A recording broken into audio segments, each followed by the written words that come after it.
Hey, what's going on, guys? Welcome back to Two Peas in a Car podcast. Once again, my name is Jonathan. Duck here. And today we're coming at you with probably an episode that I think a lot of you guys are going to be interested in. Yeah, I think so. It's all about trade-ins. Best trade-in practices, how to maximize the money for your trade, everything trade-in. So, buckle up, get ready, turn the AC on. Do you think people are watching this in their car? You never know. They could be, I hope maybe not watching, listening, maybe. Because I do be listening to podcasts in I listen to podcasts too, and I watch it at a red light. Yeah. Because this is a podcast show. True. Very true. Because you can visually see us. Very true.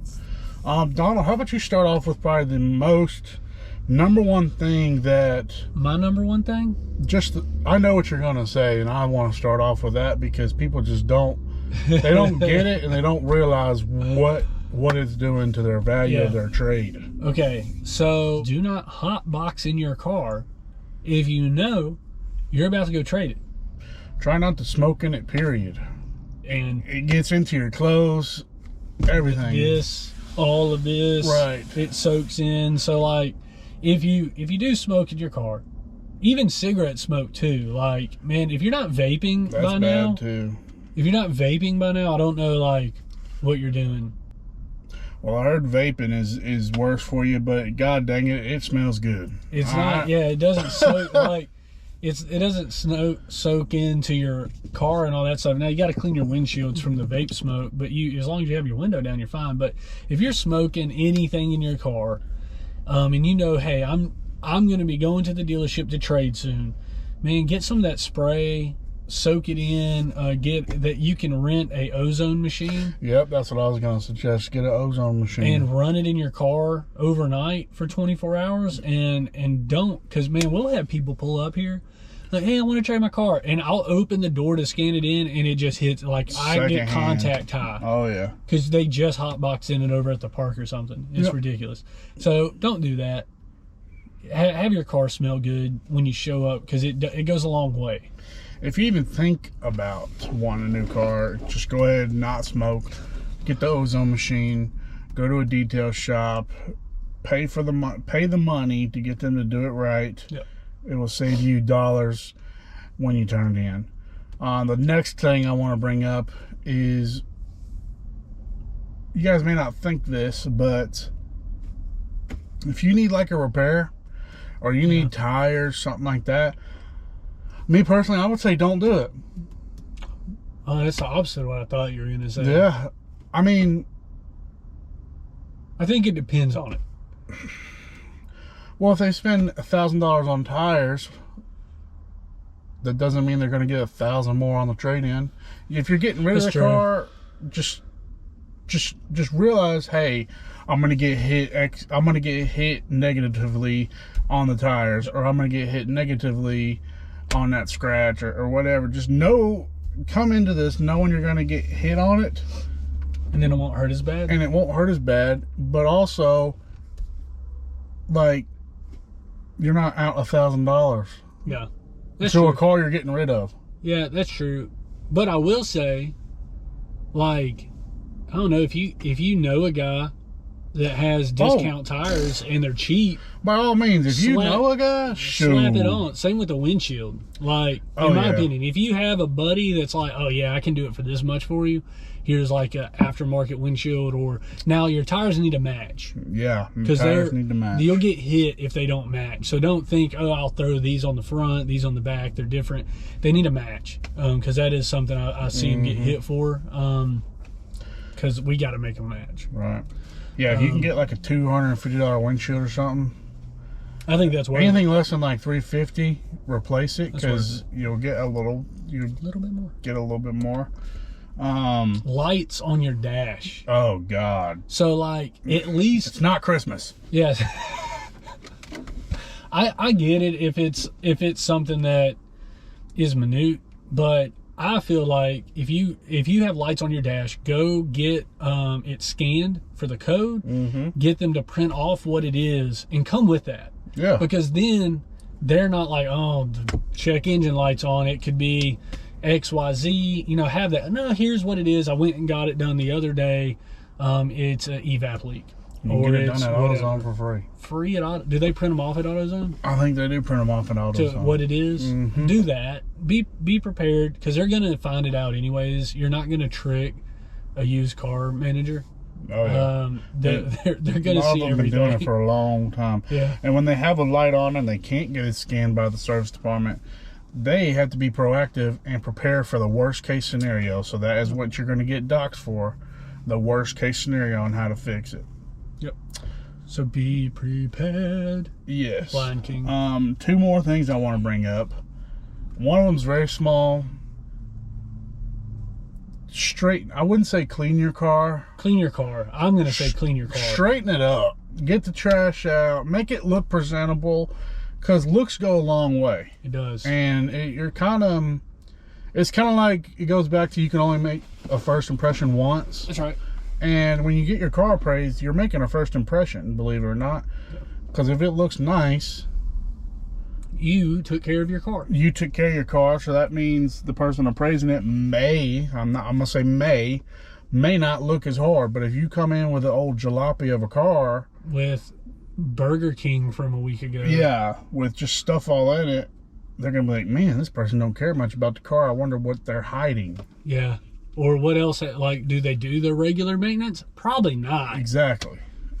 So just straighten it up. Yeah, I wouldn't say you have to get a full detail. If you know someone. If you know someone. Or if you just want to do it yourself. Yeah. The cleaner your car looks, probably the more money you can get. Yeah. And then the second thing I want to bring up, which me and Duck run into this all the time, is I understand everyone wants as much money as they can for their trade. Of course. But you also have to be realistic. So there are tools and everything else that you can use for free online. KBB. You can even put it into CarMax. You can do it on Carvana. Mm-hmm. And I'm sure there's a bunch more, but those are probably the most top 3. Put your car in there and don't put it in perfect condition. There's no such thing as perfect. It's like, what, less than 2% is in perfect condition? Yes. Or and I want to define on KBB, I want to define very good. Very good means you have all the manuals, you have 2 keys, you have light scratches, and I'm talking like maybe 1 or 2 that can buff out. It, you know, it's you have all your maintenance records, records, tires match. Like 90% of cars are going to be coming in as good. Yep. So when you're like, fair. man, I wonder how much my car's worth. Good. Or fair. Or miserable. If you know your car. Yeah, you know your car. Stop. Don't try to paint your car as something better than what it is, because you're just going to be disappointed when you get it traded in. Yeah. And I don't mean that in a negative way. It's to help you. It's really to help you, because and your expectations. You come in, you're like, man, KBB said 15 grand, and the dealership offers you not that 11. Because let's just say you have a giant dent. Yeah. In the side of it, and it needs 4 tires. And let's just say they offer you 11. KBB said 15. You're going to spend about an hour, 45 minutes to an hour, going back and forth on the trade, arguing, everything else. And time is something that we can never get back. That's right. No matter how hard we try. The time machine has not been invented yet that we know of. Just be realistic. Be realistic. It'll save you time. It'll save you heartache. It'll save you peace of mind. Yep. Because I want you to get the most you can get for your trade too. Exactly. Because guess what? The more you get for your trade, the easier it is to get the deal done. That's right. With the banks. That's right. But we got to be realistic. Got to be real. That's probably the key word of this whole episode. Realistic. Yeah. Realistic expectations. Yeah. If you've never gotten your oil changed in your car and it's at 80,000 miles. Yep. The more documentation you can provide to the dealership, the more they're like, dang, this person's prepared. Be prepared. So, what else? I think we pretty much hit all of them. I would hit the opposite on some of it. So, me and my wife thinks more like you. Yeah. When it's like, look, great minds think alike. We're about to trade it in, you know, don't worry about XYZ because we're trading it, who cares? I'm from the standpoint, like, we were getting ready, This was before I started working here. We were going to trade in her Nissan Rogue for a minivan because we were having kids. And I was like, man, let's go get it vacuum, detailed, scrub a dub really good. Let's go ahead and get the fresh oil change in it, because I was like, they're going to look at all this stuff. She's like, why are you going to spend all this money? And I was like, and it goes back to what you said, the first impression thing. Like, I want them to look at this car and be like, yeah, they take care of their stuff. We're ready to go. You used to work at Jiffy Lube, so same as I, and you could tell the difference between neglected oil and... Oh, instantly, man. Those people that come in and get oil changes like clockwork, exactly. you almost can't even see the oil on the stick after an oil change. Exactly. So, I don't know, man. I'm going to have to agree with your wife on this one. That's fine. I love her, and she has opinions that some are correct. And did you have any more practices you wanted to add? Those are probably the main one. Just clean up your car. Don't, man, if you got stains all up on, like Coke stain or stickiness, man, wipe it up. Go get some tech wipes and wipe the screens and all that stuff. Clean up your car, make it look presentable. Don't hotbox. Yeah, definitely not. Please don't hotbox. It is. If you take anything away from this episode, please just do that. Stop hotboxing in your car before you trade it in, because it is a deduction. Don't smoke in your car, period, whether it's cigarettes or anything. Just quit smoking. I mean, yeah. We're getting into something totally different now. Yeah. Our lungs were designed to bring in what they bring in, not other hot vapors and smokes. Absolutely. That's my opinion. Right. But guys, that's going to do it for this episode of the Two Peas in Car podcast. Do us a favor. If we missed one that you've been told before, or that you just, a practice that you like to do when trading your cars in, comment down below, whether it's YouTube, Facebook, TikTok. It don't really matter. Let us know, because, hey, you're never too old to learn something new. That's right. Yeah.